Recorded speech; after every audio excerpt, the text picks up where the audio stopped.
Bonjour à tous, bienvenue sur ma chaîne YouTube. Avant de commencer, je voulais remercier un petit peu tout l'accueil que j'ai eu sur la première vidéo que j'ai faite. Plein de commentaires positifs et constructifs, donc ça donne envie de continuer. Voilà, aujourd'hui je voulais parler avec vous un petit peu des épées et puis en profiter pour casser quelques clichés. Alors, une épée. En gros, une épée va se composer en deux parties. La lame et la soie. Donc déjà sur la lame. La lame se compose en deux parties elle-même. Donc, il y a la partie haute de la lame qui va aller de la pointe jusqu'au milieu, qu'on va appeler le faible. L'autre partie, la partie basse, qui va jusqu'à la base, on va l'appeler le fort. Donc, on dit en théorie qu'on attaque avec le faible et on part avec le fort.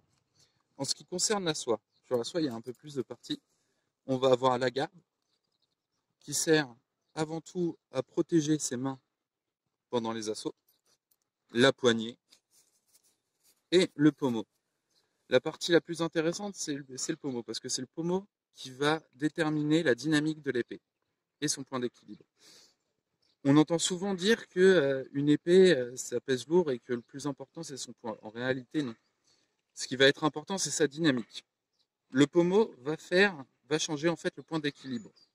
Là, sur mon épée, j'ai un point d'équilibre qui est environ à 13 cm de la lame, de la garde.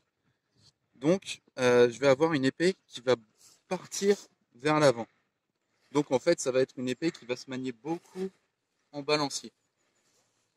Plus le pommeau est lourd, donc plus le point d'équilibre est proche de la garde, plus on va avoir une dynamique qui va être différente. On va avoir une épée avec un vrai contrepoids et qui va donner une certaine attaque quand on va lancer un assaut. Alors aujourd'hui, je serai accompagné de mon épée viking, qui fait environ 1,3 kg, 1,4 kg entre les deux. Et je voulais parler un petit peu du poids des épées au Moyen-Âge. Il faut savoir qu'à l'époque, elles étaient un petit peu plus légères. Une épée à une main comme celle-ci, ça pouvait aller entre 700-800 grammes jusqu'à 1,2 kg, 1,3 kg. Elles étaient déjà un petit peu plus fines au niveau de l'épaisseur de la lame. Et elles étaient, en plus de ça, elles étaient affûtées, ce qui enlevait du poids. Faut savoir que les épées au Moyen-Âge, ça a toujours été plus ou moins une arme de noble. Le pécor du coin ne pouvait pas s'en payer une. Et pendant les batailles, on voit beaucoup dans les films Le Seigneur des Anneaux ou Game of Thrones, des grandes scènes de bataille à l'épée.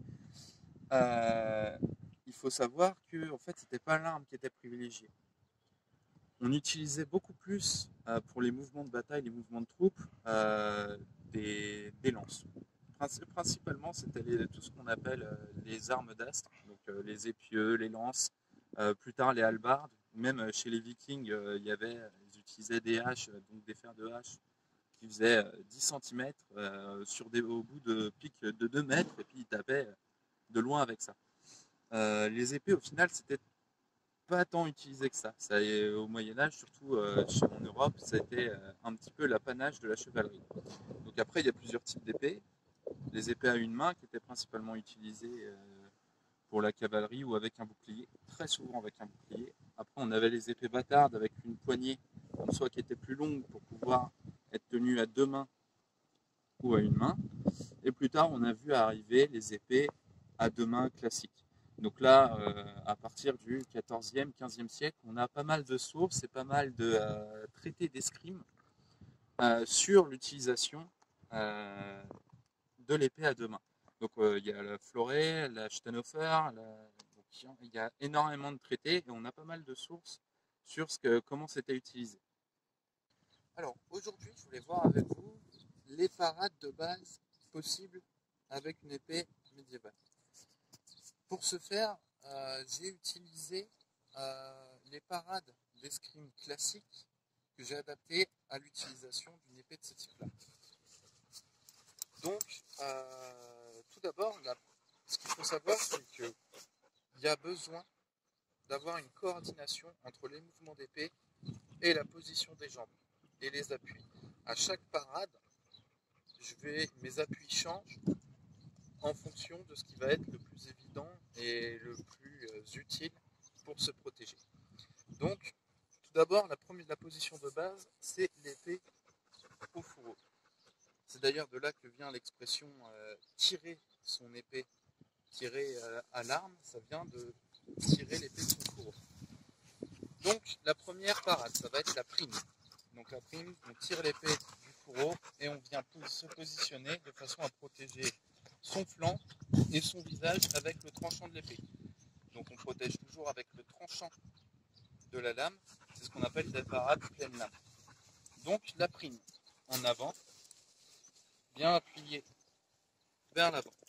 La seconde, où on va tourner, on va venir protéger son flanc dans l'autre sens, toujours en dirigeant le tranchant de l'épée vers l'endroit où va venir le coup. Ensuite la tierce. La tierce, on repart en avant pour venir se protéger le visage avec la lame. La carte. La carte, on est en arrière et on va venir se protéger ici. Ensuite la quinte. La quinte, le coup de perpendiculaire. Et il y a la variante de la quinte renversée, où là on repart en arrière. Ensuite, on a la sixte. La sixte, on reste sur la jambe arrière, mais c'est une parade qui ressemble à la tierce, sauf qu'elle est un petit peu plus loin. On est en opposition au niveau des jambes. Ensuite, la septime. La septime, on laisse retomber son épée et on va venir se protéger. Ensuite, l'octave, ici. Et la dernière parade, sauf que là on change de type de parade, là on passe sur une parade qui va être en mouvement, donc dite active. La none, qui va venir dans le dos, se protéger dans le dos. Ça va permettre de repartir directement sur une riposte. Donc ça, c'est en gros les 9 parades, 9-10 parades de base. À savoir qu'en combat réel, tout ça est un peu différent. Quand on est en assaut, il y a des notions de distance, de timing qui vont jouer la position de son adversaire, le type d'arme qu'il utilise. Donc ces parades-là restent théoriques. Donc ça, j'ai parlé des parades actives et des parades passives. Dans les parades actives, il y en a d'autres. C'est des parades donc, qui vont être en mouvement pour riposter tout de suite. Donc il y en a plusieurs. On a vu la none, mais on peut aussi avoir une variante de la quinte. Au lieu d'avoir l'épée qui est perpendiculaire droite, on va pencher légèrement l'épée de façon à laisser glisser la lame de l'adversaire et pouvoir repartir sur un coup. Et comme vous pouvez voir, dès l'instant que je bouge mon épée, j'ai mes jambes qui bougent également. Donc voilà pour les premiers mouvements. Alors ce sera tout pour aujourd'hui. Dans la prochaine vidéo, je parlerai un petit peu des équipements qu'on utilisait au Moyen-Âge, les équipements de défense. Et j'aborderai aussi le thème de la chevalerie. La chevalerie en France et qu'est-ce que c'était et tout ça. Donc merci beaucoup d'avoir regardé cette vidéo.